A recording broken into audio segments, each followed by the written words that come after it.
अधिक मास, धोंड्याचा महिना, ह्यालाच आपण पुरुषोत्तम मास म्हणून सुद्धा ओळखले जाते.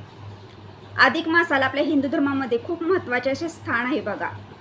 अधिक मास हा 3 वर्षातून एकदा येतो. अधिक मासामध्ये आपण महत्त्वाची कामे करत असतो बघा. तर त्याचप्रमाणे अधिक मासामध्ये प्रत्येक महिला ही म्हणजे प्रत्येक आई ही आपल्या लेकीला जोडवी करत असते बघा.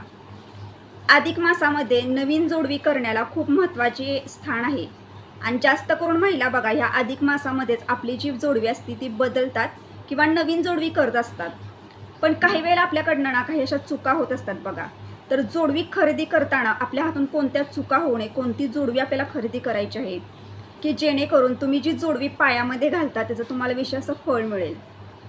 जोडवी हा एक दागिना नाही, तर हा एका सौभाग्य स्त्रीचा एक अलंकार असतो बघा. जोडवी पायामध्ये घालण्यापाठीमागं सायन्समधून सुद्धा खूप अशी कारणे समोर आलेली आहेत. तर जोडवी जेव्हा तुम्ही पायामध्ये घालता, ती जोडवी तुम्हाला कशी घ्यायची आहे, जोडवी घेताना कोणती चूक करायची नाही. आणि ज्या महिलांना बघा आईसुद्धा नाही आणि सासूसुद्धा नाही आणि ह्यांनी जोडवी कशी घ्यायची या संपूर्ण विषयी माहिती तुम्हाला आजच्या व्हिडिओमध्ये मिळेल. तर तुम्ही हा व्हिडिओ कुठेही स्किप न करता व्हिडिओ शेवटपर्यंत बघा. तुम्ही जर माझ्या चॅनलवर नवीन असाल तर चॅनल लाईक करा, शेअर करा, नक्की सबस्क्राईब करा. चला आता व्हिडिओला सुरुवात करूया. सर्व स्वामी सेवेकरांना श्री स्वामी समर्थ. तर तुमचं प्रियालयच्या चॅनलमध्ये अगदी मनापासून स्वागत आहे. आपल्या हिंदू धर्मामध्ये अधिक मासाला विशेष महत्त्व आहे बघा. अधिक मासामध्ये आपण महत्त्वाची कामं करत असतो. लेक आणि जावयाला आपण वाण देतो घरी बोलावून. 3 वर्षानंतर हा महिना येत असतो बघा. त्यासाठी अधिक मासामध्ये आपण पूजा, व्रत हे सर्व करत असतो. त्याशिवाय बघा अधिक मासामध्ये आपण दानसुद्धा करतो आणि अधिक मासामध्ये दान धर्म करण्याला खूप महत्त्वाचे स्थान आहे. अधिक मासामध्ये बघा खूप महिला ह्या नवीन जोडवी करत असतात. आई ही आपल्या मुलीला सुद्धा नवीन जोडवी करत असते किंवा तिच्या जुन्या जोडव्यांमध्ये भर घालून ती तिला एक प्रकारे जोडवी करून देत असते. जोडवी खरेदी करत असताना आपल्याकडनं काही अशा चुका होत असतात बघा. आता ह्या चुका कोणत्या आहेत आणि आपल्याला जोडवी कशी खरेदी करायची याविषयी तुम्हाला सांगते. आता सुवासिनी महिलांसाठी जोडवी हा एक फक्त दागिना नसतो, तर ती सौभाग्याची एक वस्तू असते बघा. तर आपण जोडवी ही पायामध्ये घालत असतो. अंगठ्या शेजारच्या बोटामध्येच आपण जोडवीही घालतो आणि बघा प्रत्येक महिला ही चांदीचीच जोडवी घालत असते. ह्याच्या पाठीमागे एक मोठं कारण आहे. आता तुम्हाला ते कारण मी सांगते बघा की जोडवी आपण अंगठ्या शेजारच्या बोटामध्येच का घालतो. तर बघा अंगठ्या शेजारचं जे बोट असतं ना त्याची जी नस असते त्या नसेचा थेट संबंध आपल्या पोटाशी असतो आणि त्यामुळं काय होतं, जेव्हा आपण जोडवी त्या अंगठ्यामध्ये घालतो म्हणजे अंगठ्या शेजारच्या बोटामध्ये घालतो ना तेव्हा त्या जोडवीची हालचाल होत असते. जेव्हा आपण चालत असतो किंवा इकडे तिकडे करताना आपल्या पायांची हालचाल होते आणि त्यामुळं ना आपला रक्तदाब हा संतुलित राहत असतो बघा. यासाठी अंगठ्या शेजारच्या बोटामध्येच प्रत्येक सुवासिनी महिलेनं जोडवी ही नक्कीच घालावी आणि ती जोडवी ही चांदीचीच घालायची असते, कारण चांदी हा धातू खूप पवित्र मानला गेला आहे. आता इथपर्यंत मी तुम्हाला सांगितलं. तर बघा आता आपण सोन्याच्या दुकानामध्ये गेल्यानंतर जोडवी खरेदी करताना तुम्हाला कोणत्या गोष्टींची काळजी घ्यायची आहे. जोडवी जेव्हा आपण खरेदी करत असतो तर बघा आई ही आपल्या मुलीला जोडवी करत असते. तुम्ही तुमच्या आईला सुद्धा जोडवी अधिक महिन्यामध्ये करू शकता. तर जोडवी खरेदी करत असताना आपली जी पूर्वीची झीज लागलेली किंवा थोडीशी खराब झालेली जी जोडवी असतात त्या आपण देतो आणि त्याच्यामध्ये नवीन पैसे आणखीन त्यांना देऊन नवीन जोडवी करत असतो बघा. जर तुमच्याकडे ना जास्त प्रमाणात खूप पैसे जरी असले तरी सुद्धा तुम्हाला जोडवी खरेदी करत असताना ना जोडवी ही कधीही तुम्हाला सोन्याची खरेदी करायची नाही. या गोष्टींची काळजी घ्या. खूप महिलांना इच्छा होते की आपण चांदीची जोडवी दरवेळेला घालतो, आता आपण सोन्याची जोडवी घालूया पायामध्ये. खूप असं वाटत असतं, पण तुम्हाला सांगते इथंच तुम्ही चुकी करता. कधीही सोनं हे आपल्या पायामध्ये कधीही घालायचं नसतं. सोनं हे एक लक्ष्मीचा अवतार असतं आणि जेव्हा एखादी महिला आपल्या पायामध्ये सोन्याची जोडवी करून घालते तेव्हा माता लक्ष्मी तिच्यावरती नाराज होते. त्या घरामध्ये माता लक्ष्मीची कधीही कृपा राहत नाही. त्या घरातून माता लक्ष्मी ही कायमची निघून जाते आणि त्यासाठीच बघा असंही म्हटलं गेलं आहे की सुवासिनी महिला ही त्या घराची लक्ष्मी असते आणि तिनं केलेल्या प्रत्येक कामावरती त्या कुटुंबाची प्रगती अवलंबून असते. तिनं जर चांगली कामं केली तर त्या कुटुंबाची नक्कीच प्रगती होते. तिनं जर वाईट कामं केली तर कुटुंबाची नक्कीच अधोगती होते. यासाठी तुम्हाला सांगते की तुम्हाला किती जरी इच्छा असेल, तुम्हाला किती असं एक प्रकारे वाटलं की आपण चला ह्या वर्षी आपण एक प्रकारे सोन्याची जोडवी घालूया पायामध्ये, पण ही चूक कधीही करू नका. सोनं हे आपण आपल्या अंगावर ते घालायचं असतं. आपण आपल्या गळ्यामध्ये सोनं घालू शकतो, आपण आपल्या नाकामध्ये घालू शकतो, आपण आपल्या कानामध्ये घालू शकतो, आपण आपल्या बोटांमध्ये अंगठ्यांच्या स्वरूपात घालू शकतो, हातामध्ये बांगड्यांच्या स्वरूपात घालू शकतो. पण सोनं हे कधीही आपल्या पायामध्ये आपल्याला घालायचे नाही. पैंजण सुद्धा तुम्हाला कधीही सोन्याचं आपल्या पायामध्ये घालायचं नसतं, ना की जोडवी घालायचे.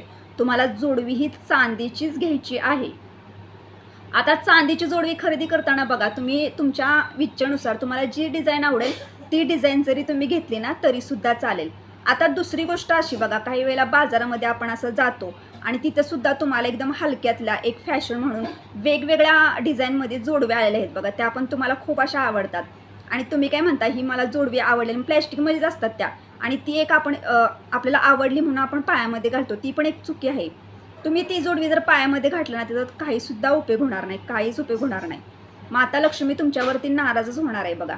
यासाठी प्रत्येक महिलांना मी एवढंच सांगते की तुम्ही जी पण जोडवी खरेदी करणार आहात, म्हणजे सोन्याच्या दुकानामध्ये जाऊन, ती जोडवी ही चांदीचीच असावी. तुम्हाला जी डिझाईन आवडेल ती डिझाईन तुम्ही घेऊ शकता, असं काही नाही. सर्व गोष्टी सांगितल्या तर आपल्याला जोडवी म्हणजे अधिक मास कधीपासून सुरू होणार आहे आणि त्या दिवसांमध्ये आपण कधी जोडवी बदलू शकतो याविषयी सुद्धा प्रश्न असतात काही महिलांना.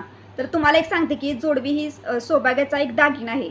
म्हटल्यानंतर तुम्हाला जोडवी कधी बदलायची, तर अधिक मासाला सुरुवात बघा 17 मे 2026 या दिवशीपासून अधिक मासाला सुरुवात होत आहे. ते 15 जून 2026 या दिवशी अधिक मासाची समाप्ती होत आहे. तर ह्या दिवसांमध्ये तुम्ही कोणत्याही दिवशी जोडवी बदलू शकता, तर तसं करू नका. मंगळवारी किंवा शुक्रवारी तुम्ही तुमची जोडवी ही नक्कीच बदला.